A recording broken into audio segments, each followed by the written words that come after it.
Kimberley, from Perth to Ethiopia, tell me what's your plans in 2013?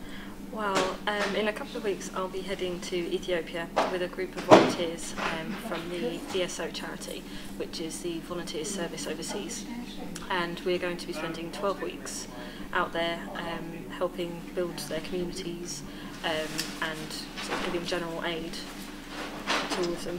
So when you say building the communities, is this building physically bricklaying, or what are exactly going to be your roles? It's more sort of community work, working with orphanages and people who have been affected by AIDS, not necessarily people who have AIDS, but may have lost their family to it. They now have to try and build their own lifestyle, build their own home to live in, find work, gain skills to get work.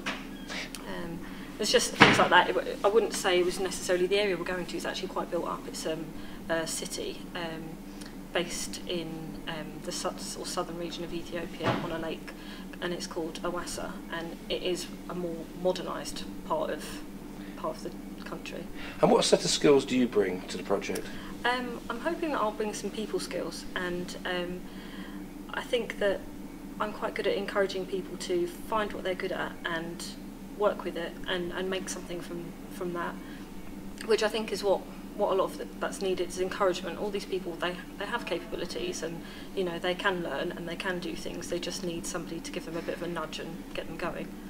So did you just wake up one morning and think, I'd really like to volunteer for my services overseas? Well, I think it's been something. When I was at school, we had people come through to talk to us about gap years, and it's quite a popular thing when you've finished your A-levels and you want to go to uni. Some people take a year out and they'll go travelling, or they'll do voluntary work, and it kind of planted the seed, but at the time it wasn't something that I wanted to prioritise. I wanted to get into work, gain some experience, earn some money, but it's always been there, and I think it's one of these things that I just sort of took a leap of faith and thought, if I don't do it now, I'm not going to do it.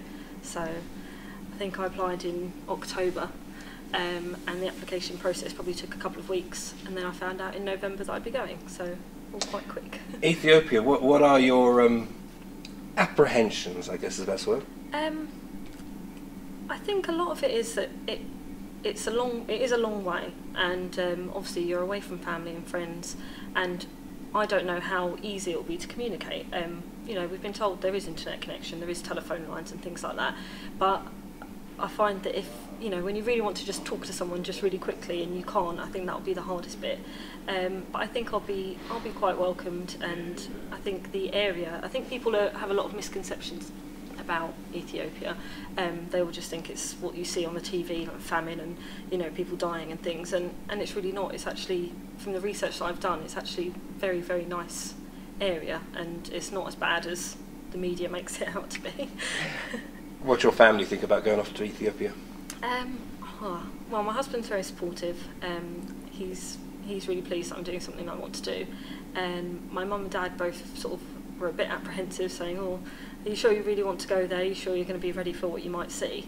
And I don't think you can necessarily be ready for something you don't know you don't know what it's going to be, but there are going to be people there who can help you through it if you need the help. So I think they're all quite excited for me, really. And when are you off? The 23rd of January. I'm off, and I'm back on the 18th of April, so it's 12 weeks. And whilst there, you'll hopefully be able to keep in touch? Yes, I'm hoping so. I'm taking my laptop with me. I'm planning on buying a SIM card and things while I'm out there, so I can at least send the odd message. I'm taking a video camera. I've got an SLR camera. I'm taking loads of technology. I want to bring back as many memories as I can, and hopefully update people while I'm out there as well. Kimberley, thank you very much. Thanks.